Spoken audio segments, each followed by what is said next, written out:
When everything changed, the morning shift at Kepler Station began like any other in the past 3 centuries. Commander Vex of the Krillian Defense Corps reviewed his daily reports with mechanical precision, his 4 arms moving in perfect synchronization across the holographic displays. The coffee substitute in his thermal unit had reached optimal temperature. The station's artificial gravity hummed at exactly 0.94 standard units. Everything was as it should be in the orderly universe of the Galactic Federation.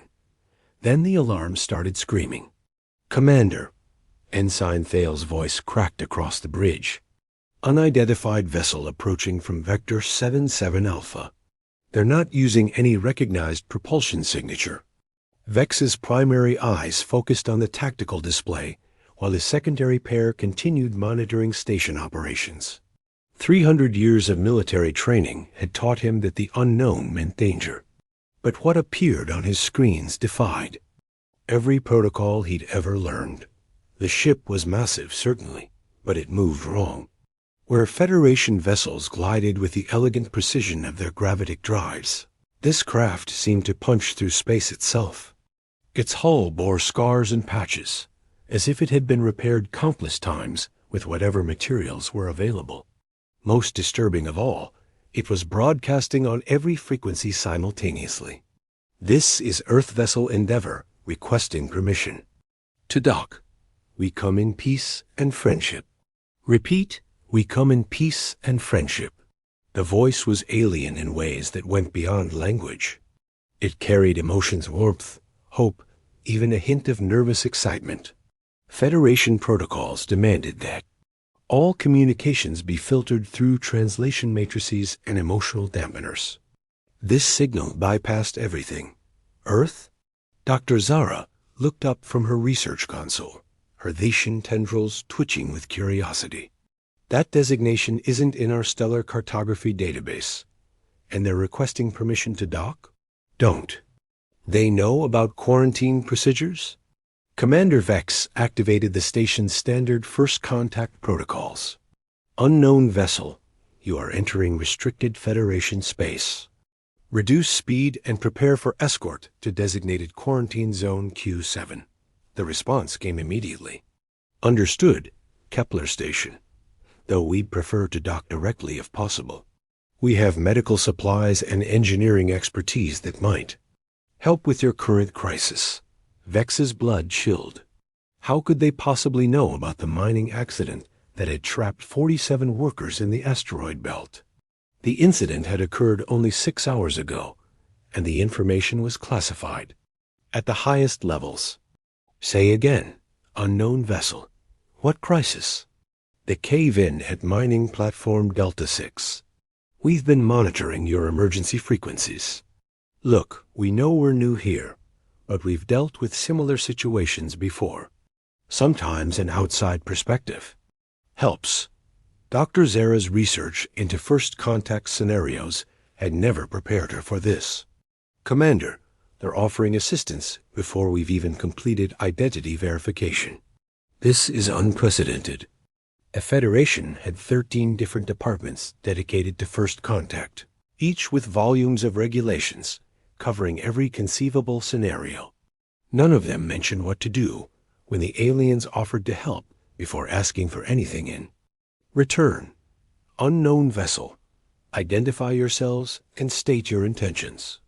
This is Captain Sarah Chun of the Earthship Endeavor.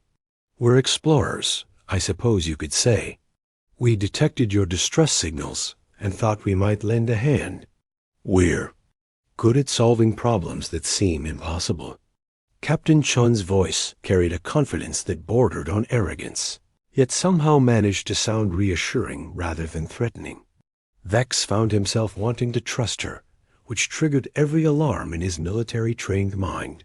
"Dr. Zara, pull up everything we have on species designation, human, and planet Earth." The Thetian scientist's tentacles danced across her console with increasing agitation. "Commander, there's nothing. No records, no contact reports, no astronomical surveys. It's as if they appeared from nowhere." The Endeavor continued its approach and now Vex could see it clearly through the station's external cameras. The ship was an impossible amalgamation of technologies, some appearing advanced beyond Federation standards, others looking primitive and jury-rigged. Heat signatures showed dozens of life forms moving throughout the vessel, far more activity than any proper Federation ship would show during a routine approach. Captain Shun, you will follow standard quarantine procedures. Any deviation from authorized flight paths will be considered a hostile act. Understood, Commander. But while we're talking, that mining platform is losing structural integrity. We've run the calculations. You have maybe 3 hours before the entire section collapses. Your rescue teams are using conventional bore drilling techniques, but the rock composition won't support that approach. Vex checked his tactical display. The human vessel was maintaining proper distance and following the designated flight path. Exactly. Yet somehow they had managed to analyze the mining disaster and reach conclusions that his own engineering teams hadn't achieved after 6 hours of intensive study. How do you know our drilling techniques won't work? Because we've made the same mistake before. Lost a lot of good people learning that lesson. But we also learned better ways. If you're willing to listen, we might be able to help save your miners. The audacity was staggering. These humans had been in contact for less than 30 minutes, and they were already claiming to have solutions to problems that had stumped Federation engineers for hours. Every regulation demanded that Vex refuse their assistance and process them through proper channels. But 47 lives hung in the balance. Dr. Zara, what's your assessment of their technological capabilities? The Veshan scientists' analysis was thorough and troubling. Their ship shows evidence of at least 12 different propulsion systems, 7 distinct metallurgical techniques, and energy signatures I can't even identify. Commander, they're either the most advanced species we've ever encountered, or they're using hybrid technologies in ways that shouldn't be possible. Asterisk. Captain Shun, assuming we were to consider your assistance, what would you propose? The enthusiasm in the human's voice was infectious. We'd use what we call a thermal lance approach. Instead of trying to drill through the collapsed rock, we create a controlled burn that turns the debris into a supportive slag. Our engineer Marcus Thompson has done this 17 times. We also have a medic who specializes in pressure-related injuries, and our mining specialist grew up in asteroid belts. Vex felt his ordered world tilting on its axis. You have specialists for this exact scenario? We have specialists for everything, Commander. Humans tend to find themselves in impossible situations pretty regularly. We've gotten good at getting out of them. The next 3 hours shattered every assumption the Federation had about proper crisis management. Instead of requesting detailed schematics and conducting weeks of analysis, the humans simply asked for permission to help. They launched from their ship in small craft that looked like they'd been assembled from spare parts, each one carrying teams of humans who seemed genuinely excited about the challenge.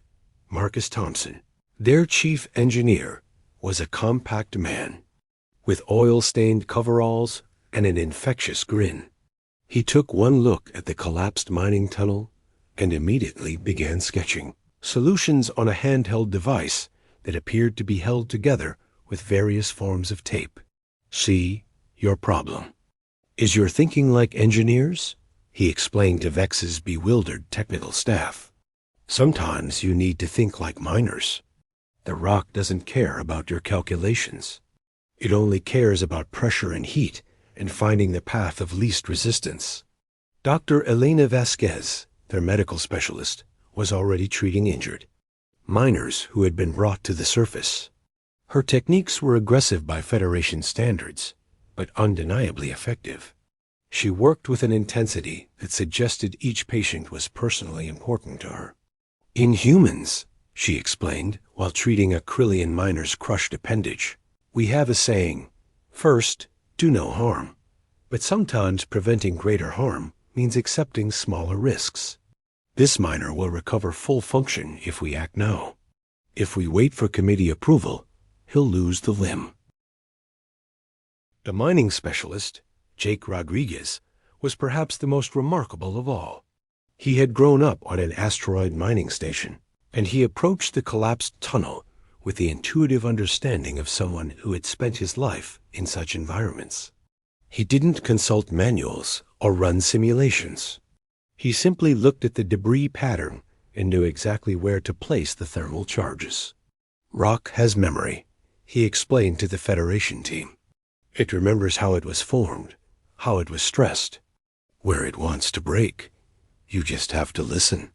Commander Vex watched the human team work with growing amazement. They didn't follow proper safety protocols.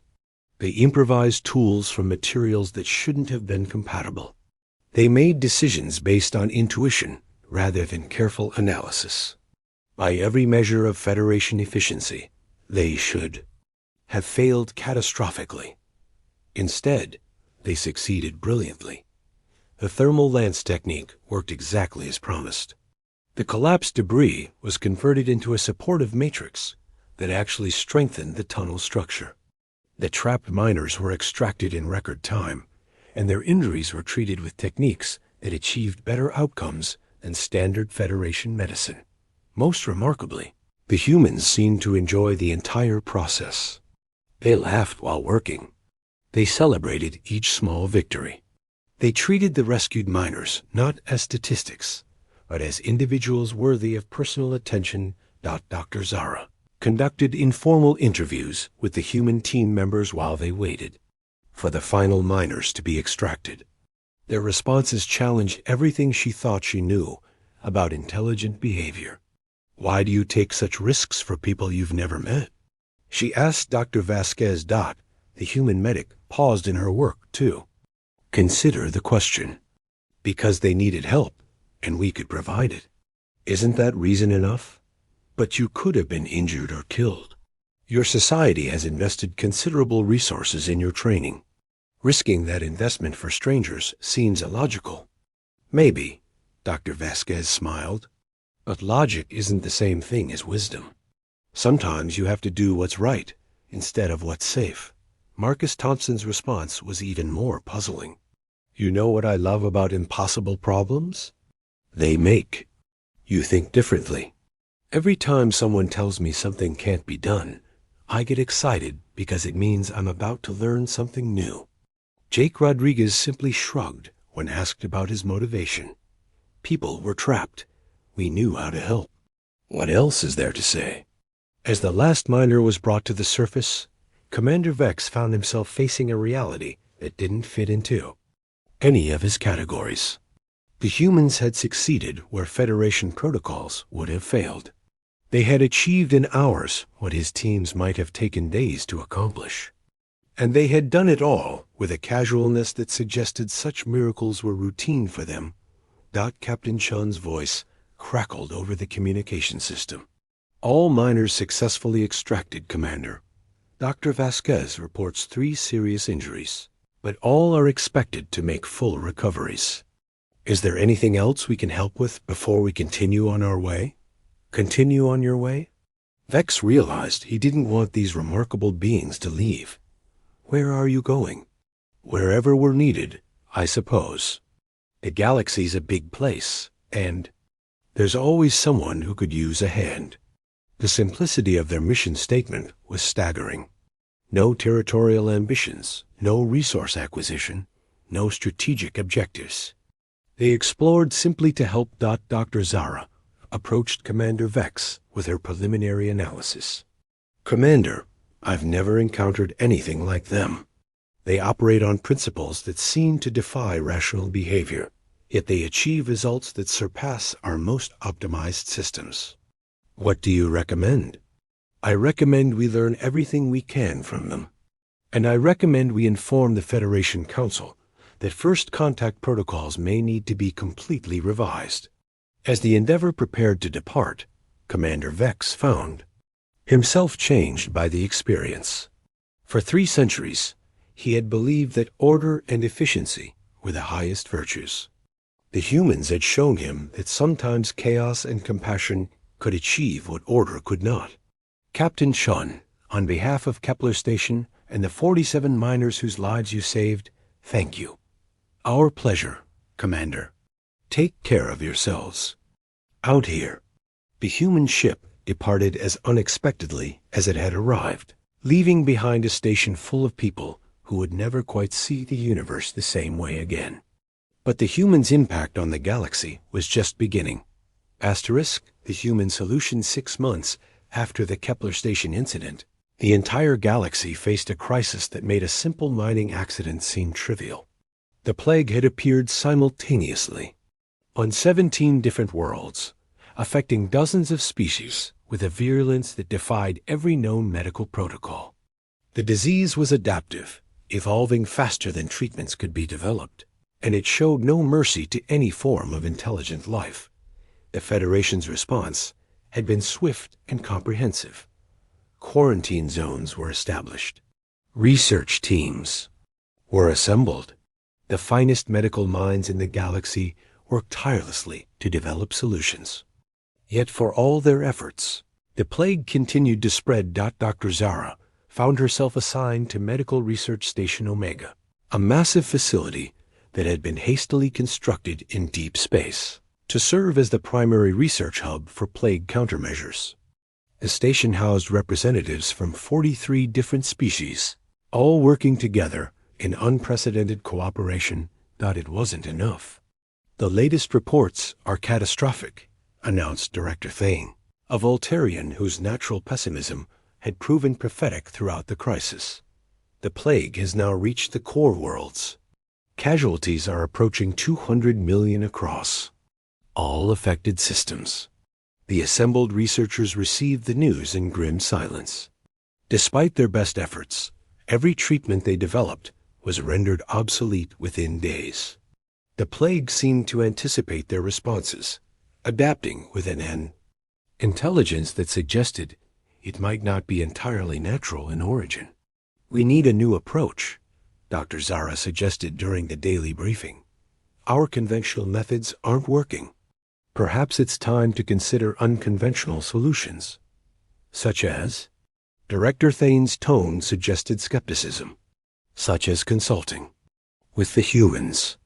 The reaction was immediate and polarized.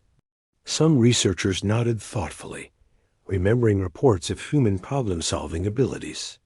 Others looked scandalized at the suggestion of bringing an unknown species into their classified research.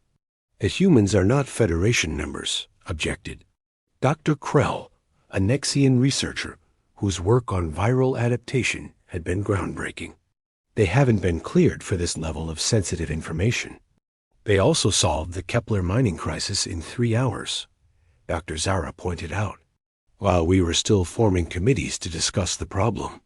Director Thane considered the proposal with a careful deliberation that had made him one of the Federation's most respected administrators. Even if we wanted to consult with them, we have no way to contact their ship. They could be anywhere in the galaxy.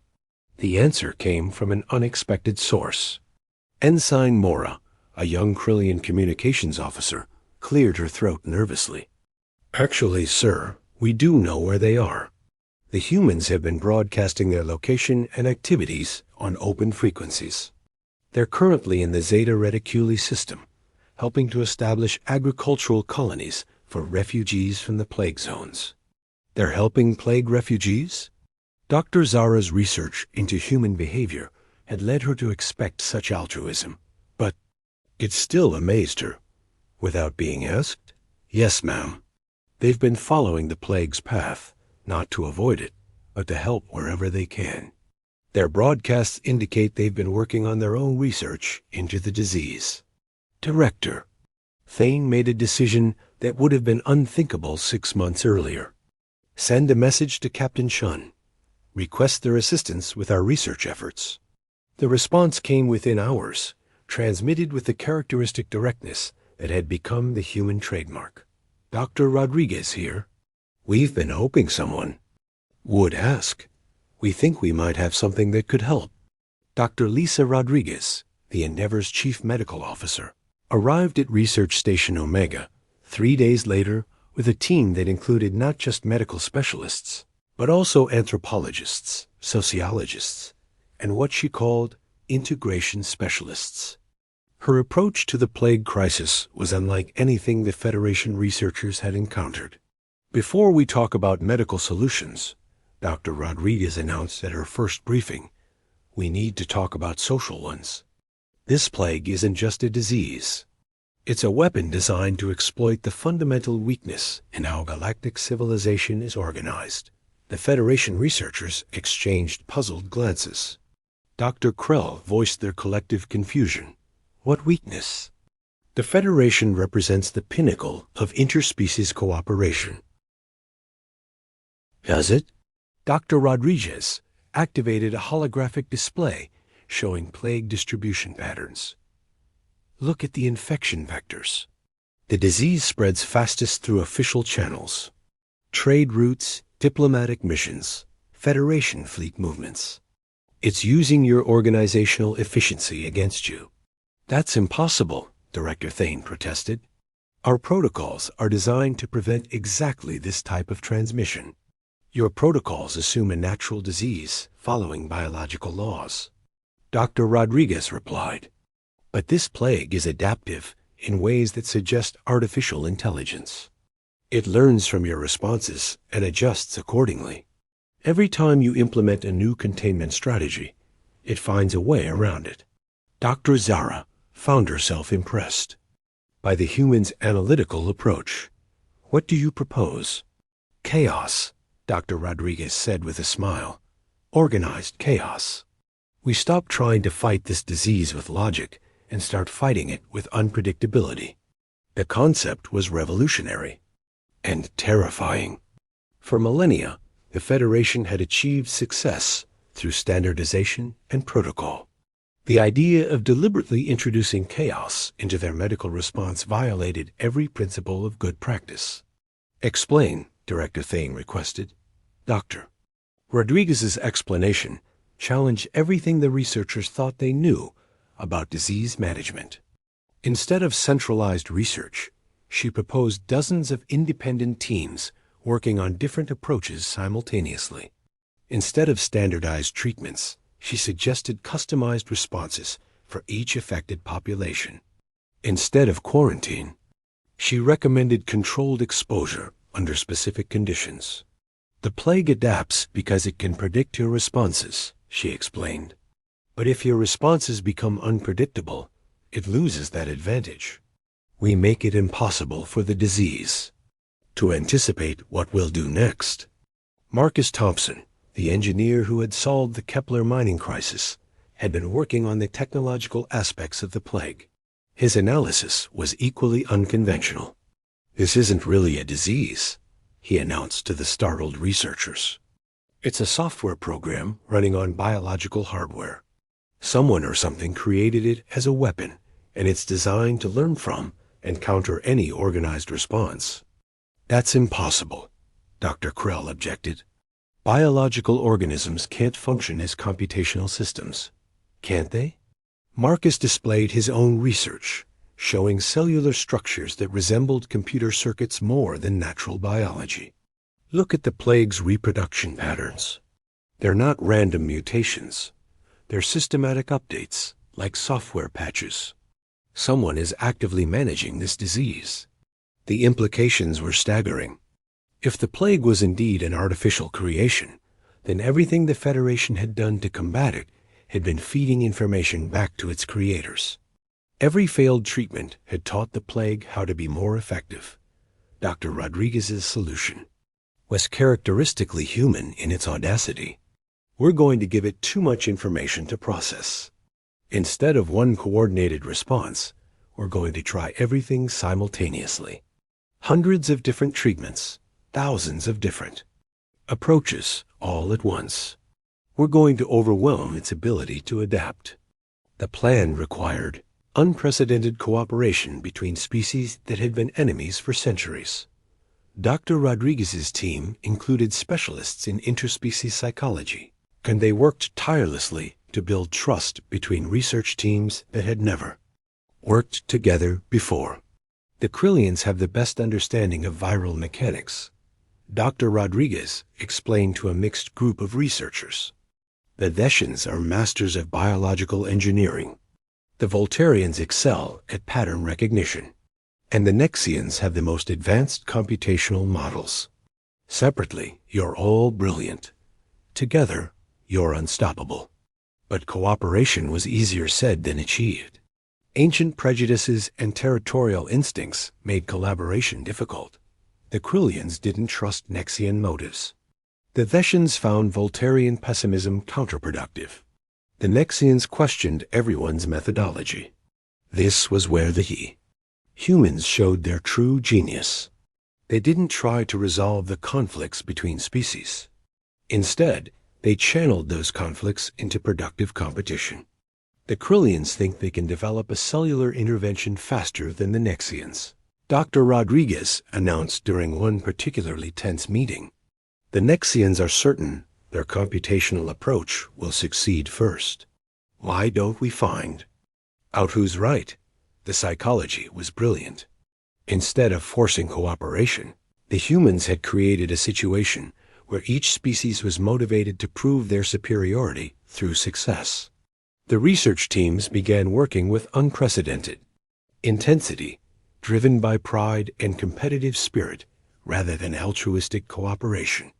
Jake Rodriguez, the mining specialist who had become something of a legend after Kepler Station, was assigned to what seemed like an impossible task, convincing the galaxy's criminal organizations to participate in plague research.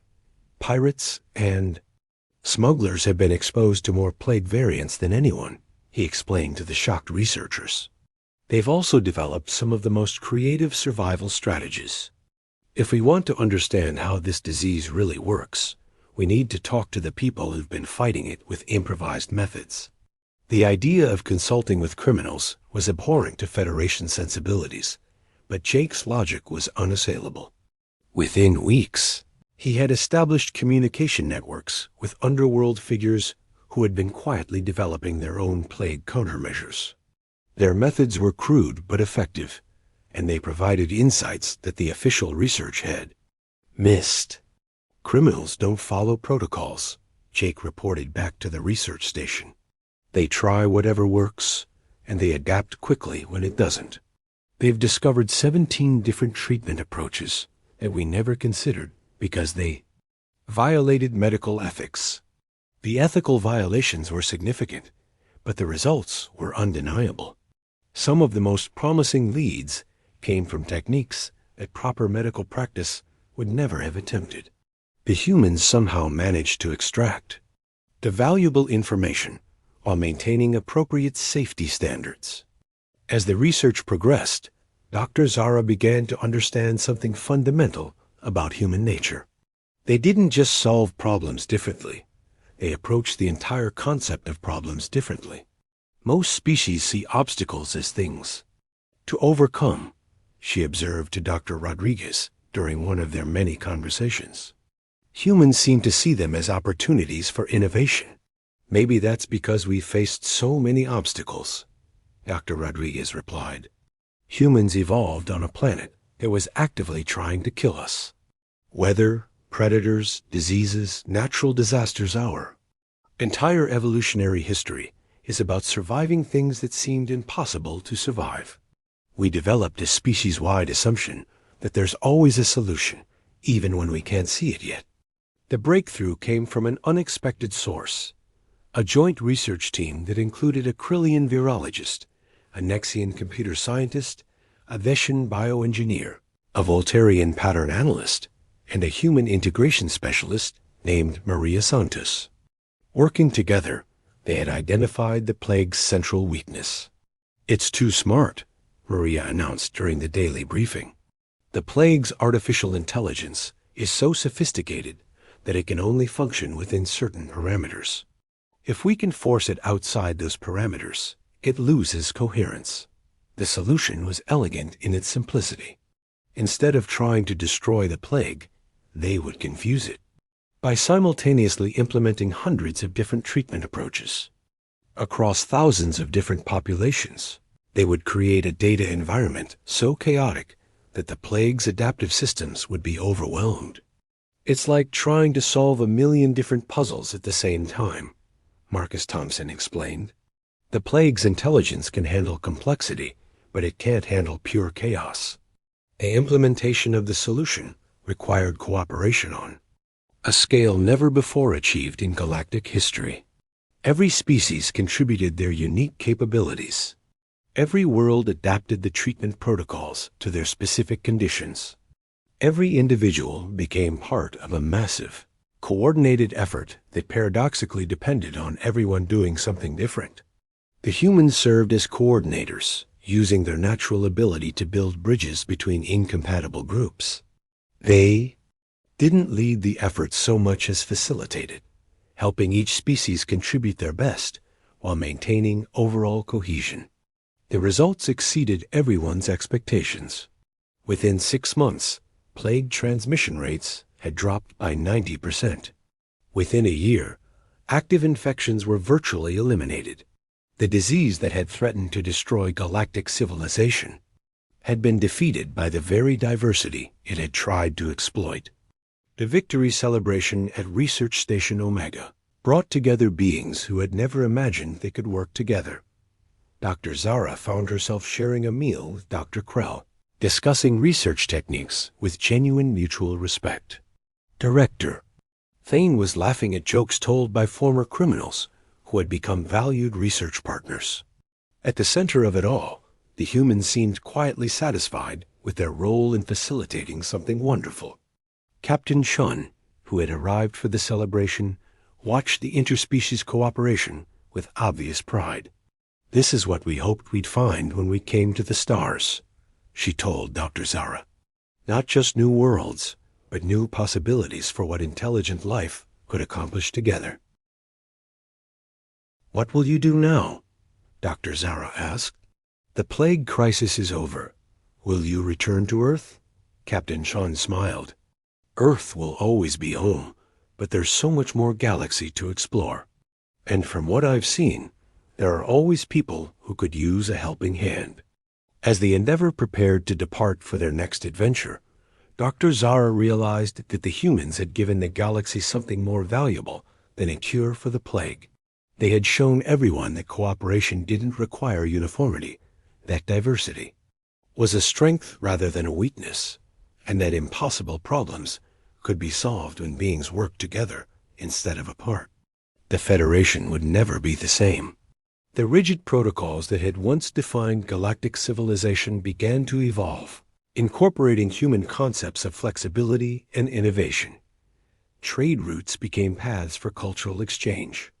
Research stations became melting pots of interspecies collaboration.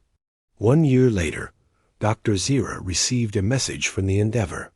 The humans had discovered a new species in the Outer Rim, a collective intelligence that communicated through biochemical signals. They were helping establish communication protocols and asking if the Federation might be interested in expanding their definition of intelligent life. Dr. Zara smiled as she prepared her response. Thanks to the humans, the Federation was definitely interested. The galaxy had become a much more interesting place since the day the humans came.